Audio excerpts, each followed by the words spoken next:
I want to talk about the new CMMG Mk47 Mutant rifle. Now, from where you're looking, this probably looks a lot like a typical AR-15 type rifle until I pick it up and you look a little more closely, and especially when I put this magazine into the gun.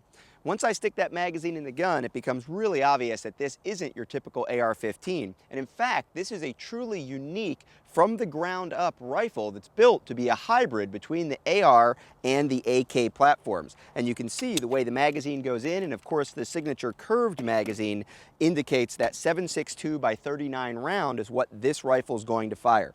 Now, traditionally, the AK-47 is something that people either love or hate. Here in the US, of course, it isn't the primary rifle that we normally see, but it has gone through phases of popularity, and one of the main reasons that it's become popular from time to time is because of the 30 caliber round.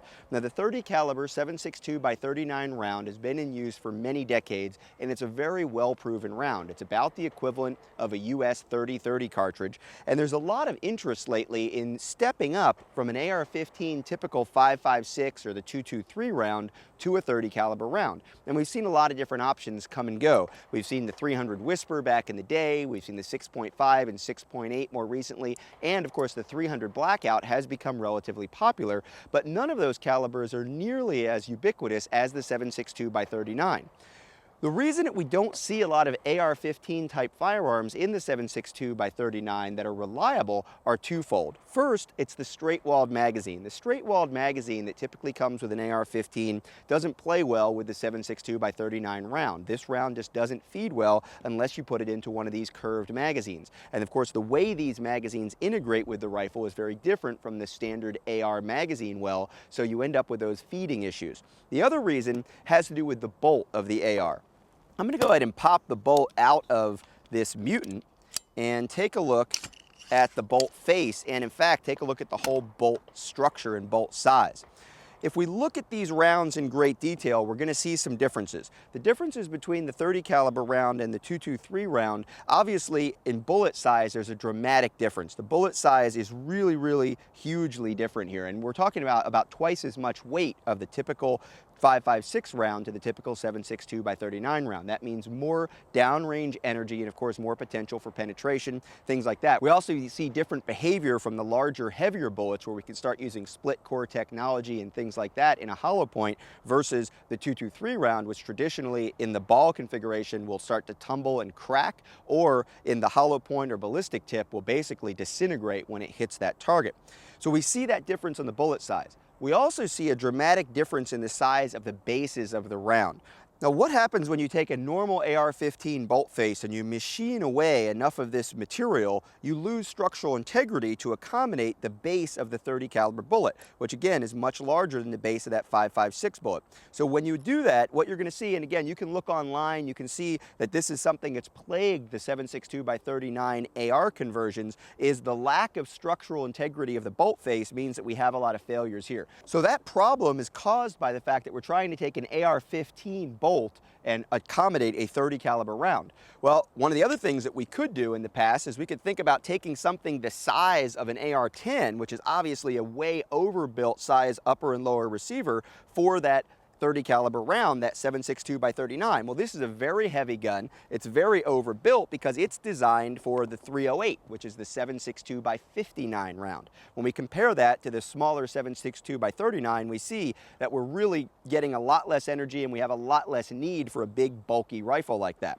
So what CMMG did was they started with the AR-10 bolt and bolt carrier group, and they decided to put that into a brand new upper and lower receiver for their Mk47 Mutant to accommodate this 30 caliber round. Now, right away, the person that this is most going to attract in terms of a consumer is somebody that really likes the AR system but really wants a common, easy to find, relatively inexpensive and proven 30 caliber round, and that's what the 7.62 by 39 is. So what we have is an AR in terms of the aesthetics. We have an AR in terms of the way you integrate with the gun, and we have about half AR and half AK in terms of the manipulation, the operation of the gun. So when I say the integration is all AR, what I'm talking about here is the grip. I'm talking about the stock, the buffer tube, and you can put any stock you want on here, obviously. The rail, the fore end, you can put any configuration out here, various barrel lengths, various rail configurations. There are 3 different models available from CMMG at launch. This is the lowest price, this is the entry-level model. And what this Mk47 does is allow you to be using your integration just like you would an AR. So if this gun were loaded, all I'm gonna do is I'm gonna run the safety just like an AR, bring it up to a shooting position, and I'm gonna fire it just exactly like an AR in that home defense situation, even in a hunting situation. Obviously, hunting with a 30 caliber round is gonna be a lot better than hunting with the 223 5.56 round, and in some places that 223 isn't even legal to hunt with. So that's a couple of different things that are going to happen here.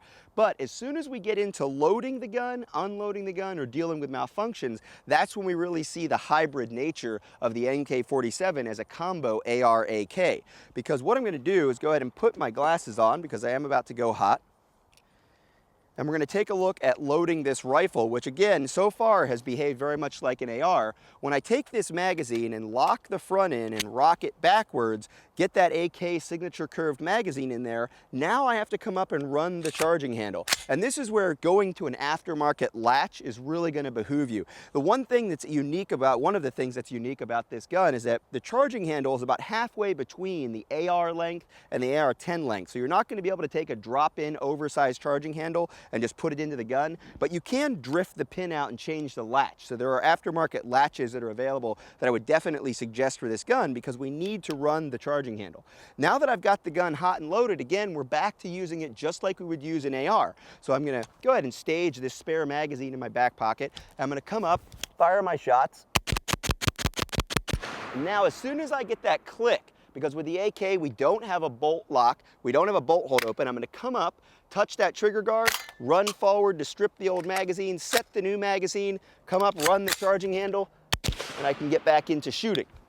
And now again, it becomes an AR. I'm running that safety with my strong side thumb, putting the gun back into my ready position. So that hybrid nature of the AR and the AK really starts to show itself when it comes to loading and reloading the gun. Of course, if I had any malfunction situations, I'd run this very much like an AK as well. Now, a lot of people will look at this, especially the AR lovers, and they'll say, well, wait a minute, why doesn't the bolt lock open? Why isn't there a bolt lock back or a bolt release, a bolt catch on this gun? Well, the way the AK magazines work, it's really not feasible for this platform unless they were going to spend a lot more money and a lot more time engineering it.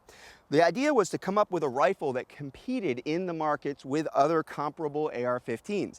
This isn't a very light rifle. It's not a 5-pound rifle. It's not a 5.5-pound rifle, but it's also not nearly as heavy as something like an AR-10. So what we've got is a 7-pound rifle, obviously unloaded, which is certainly reasonable. A couple of years ago, that would have been the norm, a 7-pound rifle, but we're shooting a 30 caliber round. So we're getting more bang for our buck and more bang for the weight at this reasonably priced and obviously CMMG, high quality, very reliable rifle. This is the Mk47. It's a hybrid AR-AK, and I think it's going to appeal to a lot of people. Not only the AR people looking for 30 calibers, but also some of the AK diehards that might want an American-made, American-manufactured, and built from the ground up to be 7.62 by 39 rifle that integrates with an AR system that has the grip, that has the stock, that has the rails. It allows that modularity. Of course, any sighting, any optic option that you want. Kudos to CMMG for spending the time and spending the money, honestly, to build this from scratch as a purpose-built AR that shoots that 30 caliber round. Now, I'm excited to have it on the market. I'm looking forward to shooting it more, probably taking it hunting and getting some more personal experience with it, as well as hearing what other people are doing with it. I have no doubt that this is going to be pressed into use in a home defense capacity. We're probably going to see it as a patrol rifle in some law enforcement hands, and of course, we're going to see a lot of people hunting hogs and maybe even deer with it as well.